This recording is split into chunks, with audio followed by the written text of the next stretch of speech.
CM DCM ಇಬ್ರು ಇವತ್ತು ಒಂದೇ ದಿನ ಡೆಲ್ಲಿಗೆ ಹೋಗ್ತಾರೆ. ಸಿಎಂ ಅವ್ರು ನಾಳೆ ಹೋಗ್ತಾರೆ, ನಾನು ಹೋಗ್ತಾ ಇದ್ದೇನೆ. ನಾನು ಅಲ್ಲ, ನಾಳೆ ಅವರು ರಾಜನಾಥ್ ಸಿಂಗ್ ಅವರು ಭೇಟಿ ಆಗ್ತಿದಾರೆ. ಸಿಎಂ ಅವರು 4 ಗಂಟೆಗೆ, ನಾನು ಹೋಗ್ತಾ ಇದ್ದೀನಿ. ನಮ್ದು ಏರೋಸ್ಪೇಸ್ ಅಂಡ್ ಡಿಫೆನ್ಸ್ ಏನಿದೆ, ಏರೋಸ್ಪೇಸ್ ಅಂಡ್ ಡಿಫೆನ್ಸ್ ಕಾರಿಡಾರ್ ಆಗಬೇಕು ಅಂತ ಹೇಳಿ, ನಮ್ಮ Kolar Chikkaballapur aerospace and defence corridor. ಯಾಕಂದ್ರೆ ಹಿಂದೆ ಏನಾಯಿತು, ನಮಗೆ ಕೊಡಬೇಕಾಗಿತ್ತು ನ್ಯಾಯಯುತವಾಗಿ. ಯಾಕಂದ್ರೆ ನಮ್ದು 65% ಕಾಂಟ್ರಿಬ್ಯೂಷನ್ ಇದ್ದಾಗ ನಮಗೆ ಡಿಫೆನ್ಸ್ ಕಾರಿಡಾರ್ ಕೊಡಬೇಕಾಗಿತ್ತು ಆನ್ ಮೆರಿಟ್. ಆದರೆ ಇವತ್ತು ದಿವಸ UP ಮತ್ತು ಗುಜರಾತ್ಗೆ ಸಿಕ್ತು. UP ಗುಜರಾತ್, UP ತಮಿಳುನಾಡು ನಮಗೆ ಸಿಕ್ಲಿಲ್ಲ. ನಮಗೆ ಕೊಟ್ಟು ಅವ್ರು ಕೊಡ್ಲಿ, ಅವ್ರು ಕೊಟ್ಟಿದ್ದು ಬೇಡ ಅನ್ನೋದಲ್ಲ, ತಪ್ಪನ್ನೋದ್ರು ಅನ್ನೋದಲ್ಲ.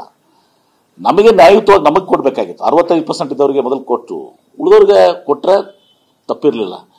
ಈಗ ಆ ಅವಕಾಶವನ್ನು ಕಳ್ಕೊಂಡಿವಿ ನಾವು. ಅದಕ್ಕೆ ಲಾಸ್ಟ್ ಟೈಮ್ನು ಕೂಡ ಅವ್ರಿಗೆ ಭೇಟಿಯಾದಾಗ, ಡೆಲ್ಲಿಯಲ್ಲಿ ಭೇಟಿ ಆದಾಗ ಕೂಡ ನಾನು ಅವ್ರಿಗೆ ಒತ್ತಾಯ ಮಾಡಿದ್ದೆ, ಹಿಂಗೆ ಅವ್ರಿಗೆ ಮನವರಿಕೆ ಮಾಡಿಕೊಟ್ಟಿದ್ದೆ. ಅವ್ರಿಗೂ ಸ್ವಲ್ಪ ಅನಿಸ್ತು, ಇಲ್ಲ ನಿಮ್ಮದು 65% ಕಾಂಟ್ರಿಬ್ಯೂಷನ್ ಇದೆ, ಆಗಬೇಕಾಗಿತ್ತು ಅನ್ನೋದು ಅವ್ರಿಗೂ ಮನಸ್ಸಲ್ಲಿ ಬಂದಿದೆ.